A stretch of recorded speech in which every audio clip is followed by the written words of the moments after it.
لا يكلف الله نفسا إلا وسعها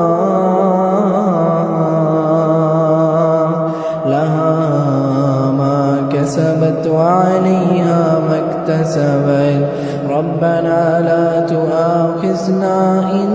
نسينا واخطأنا ربنا ولا تحمل علينا